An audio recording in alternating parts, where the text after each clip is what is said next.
नमस्कार दोस्तों, आपका देश की पल्स में स्वागत है।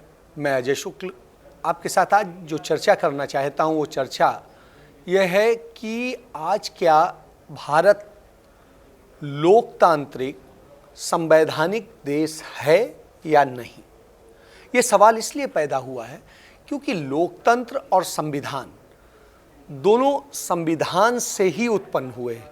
संविधान बनाने के लिए संविधान सभा ने जब 26 नवंबर 1949 को संविधान को अंगीकृत किया, उस समय यह व्यवस्था की गई कि सभी चीज़ें वैसा लोकतंत्र स्थापित होगा कि जिसमें लोक सत्ता प्रमुख होगी, ना कि तंत्र प्रमुख होगा।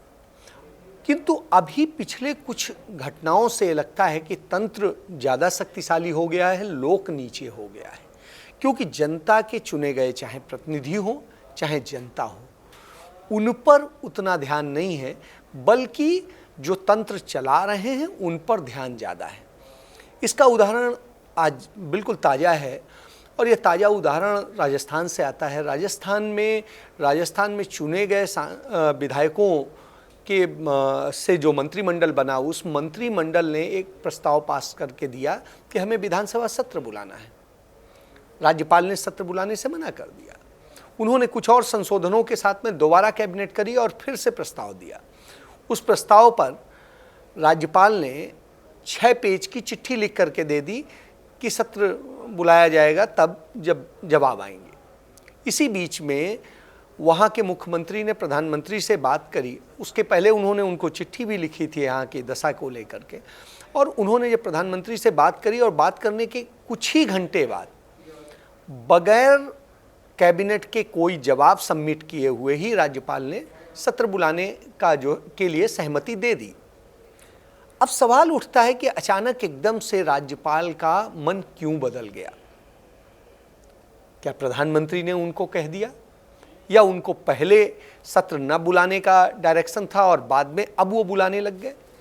बिल्कुल सेम सी स्थिति आपको एक और घटना बताता हूँ। महाराष्ट्र में एमएलसी का चुनाव होना था और उस चुनाव के लिए वहाँ के मुख्यमंत्री की तरफ से, वहाँ की सरकार की तरफ से प्रस्ताव भेजा गया राज्यपाल को। राज्यपाल ने उसकी अनुमति नहीं दी और राज्यपाल उसकी अनुमति को लटकाते रहे और उसके कारण डिले हो रहा था। वहाँ के मुख्यमंत्री सदस्य नहीं बन पा रहे थे।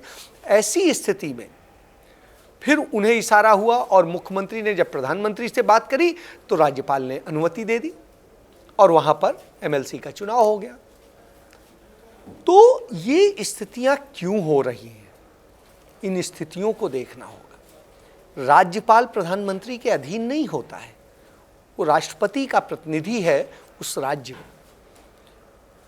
जो संविधान कहता है वो राज्यपाल को तटस्थ होने का कहता है। वो राष्ट्रपति के प्रतिनिधि के रूप में राज्य की सत्ता को लोकतांत्रिक व्यवस्था और संवैधानिक नियमों के तहत चलाने के लिए प्रतिबद्ध होता है।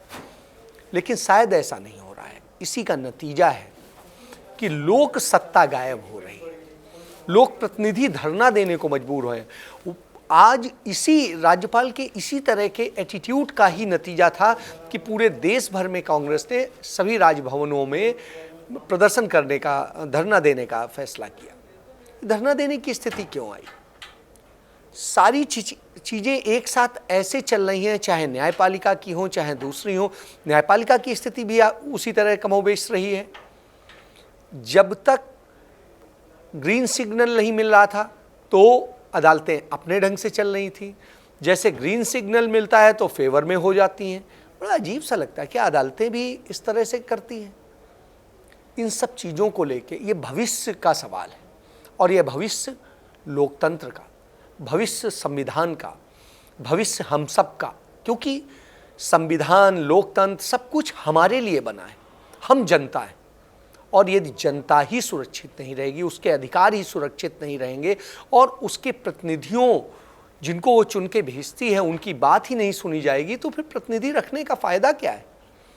प्रतिनिधियों को उनका वाजिब हक मिलना चाहिए, वह जनता के हितों और उनकी भावनाओं के अनुकूल कार्य कर सके, इसकी व्यवस्थाएं होनी चाहिए।